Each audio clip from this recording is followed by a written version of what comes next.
Feeling जब आ जाती है ना, उसके बाद में फिर आपका जो अंदर से इंटरनल इतनी स्ट्रांग हो जाओगे ना, फिर आपको फर्क भी नहीं पड़ेगा। एक ही इंसान होता है जो बहुत कमाल कर जाता है, एक होता है वो नहीं कर पाता, बिकॉज बस वो अंदर फीलिंग का ही डिफरेंस है। तेरे ही गम जैसा कोई दूसरा बच्चा मिल जाए, गम जो ये बोल दे कि यार मैंने छोड़ दिया, तू भी छोड़ दे, बस दोनों एक जैसे हो जाएंगे, है ना। ताकि हमें वो बोले क्राइम पार्टनर मिल जाएगा ना। अकेले हो तो डर लगता है, बोले मर गए भागो यहाँ से, अकेले नहीं रहना है। हाँ, उसी जोन में अगर बहुत सारे लोग हों तो फिर डर नहीं लगता है।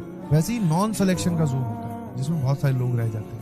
अपने आप को मानते तो नहीं है थ्रू आउट द सेशन वो कि हमारा सिलेक्शन नहीं होगा, बट उनकी हरकतें उनको बता रही होती है बार बार कि बेटा पढ़ ले वरना मैक्सिमम लोगों के साथ ही रह जाएगा, जिसमें तुझे डर लगना चाहिए बट लगेगा नहीं। बेसिक से जीरो से फर्स्ट से शुरू करके आखिर तक ले जा सकते हैं। और 3 महीनों में ऐसा नहीं है कि इतिहास नहीं बदला जाता है, बदल दिया जाता है। इच्छा होनी जरूरी है। बातें सुनने से, कहानियां सुनने से ये सब नहीं होगा, लग के करना पड़ेगा और अंदर से अपने आप को समझाना पड़ेगा कि अब मैं करूंगा ही, चाहे कुछ हो जाए। चाहे कुछ हो जाए वाली फीलिंग जब आ जाती है ना, तब आप एक बड़ा डिसीजन ले पाते हो। वरना अगर आप अंदर से ही स्ट्रांग नहीं हो, बोले यार करना चाहिए कि नहीं, पढ़ूं कि नहीं, आज रुक जाता हूं, तो ये सब वीक फीलिंग है और ये आपको डोमिनेट करती जाएंगी। और जो इस फीलिंग पे आ जाए, चाहे कुछ हो जाए, समझो कि अब उसको हिलाना नामुमकिन तो नहीं बोलूंगा, बहुत मुश्किल है। और जितने लोगों ने अच्छी रैंक लाई है ना, तो उन्होंने किसी ना किसी पॉइंट ऑफ टाइम पर ये चाहे कुछ हो जाए वाली फीलिंग उठाई है, या उस पे वो सोचे हैं, या फिर उस पे जाकर वो एग्री किए हैं कि हाँ sir now is the time. मेरी आप सभी लोगों से रिक्वेस्ट है, चाहे कुछ हो जाए वाली फीलिंग पे आ जाओ। उसके बाद में फिर आपका जो अंदर से इंटरनल इतनी स्ट्रांग हो जाओगे ना, फिर आपको फर्क भी नहीं पड़ेगा।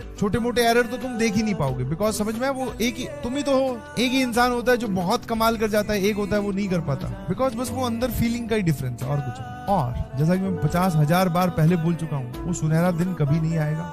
रैंक आपको घर देने को ही नहीं आएगा, आपको जाकर लेनी पड़ेगी। यू आर बिहेविंग लाइक एक मासूम सा बच्चा जो ये सोच रहा है कि मैं इतनी प्रिपरेशन कर रहा हूँ तो IIT वाले मुझे घर आके एक रैंक दे के जाएंगे कि बेटा लो आप सेलेक्ट करो। नहीं, वो वहीं बैठे हैं। आपको लड़ झगड़ के, झगड़ना मतलब कंपटीशन से लड़ झगड़ के बहुत सारे लोगों को पीछे छोड़ते हुए वहां पहुंचना है, फिर वो आपको रैंक कोई देने आएगा नहीं। ये बात हमेशा याद रखना। कभी भी जिंदगी में कभी भी हो ना, तो जब तुम्हें ऐसा लगे ना कि अब हो जाएगा, अब ये तो होने वाला है, आगे भी ये तो चलो अभी तुम्हारी जिंदगी का सबसे बड़ा पहाड़ IIT चाहिए, हमेशा याद रखिएगा घर पे कोई नहीं आएगा और कोई तुम्हें फूलों की माला पहनाने घर नहीं आएगा, कोई तुम्हें पैसे देने घर नहीं आएगा, कोई तुम्हें रैंक देने घर नहीं आएगा। आपको जाकर लेनी पड़ेगी, वहां जाकर स्ट्रगल करना पड़ेगा, तब जाकर चीजें हासिल होती है। इस बात को समझिए प्लीज। IIT वाली होली तो अलग ही है। अच्छा, उस होली में ना इच्छा नहीं होती घर जाने की। वैसे तो IIT की होली अगर एंजॉय करनी है तो फिर IIT में रुक कर, हॉस्टल्स लगभग खाली हो जाते हैं, तो आप ही वहां पर शहंशाह हों।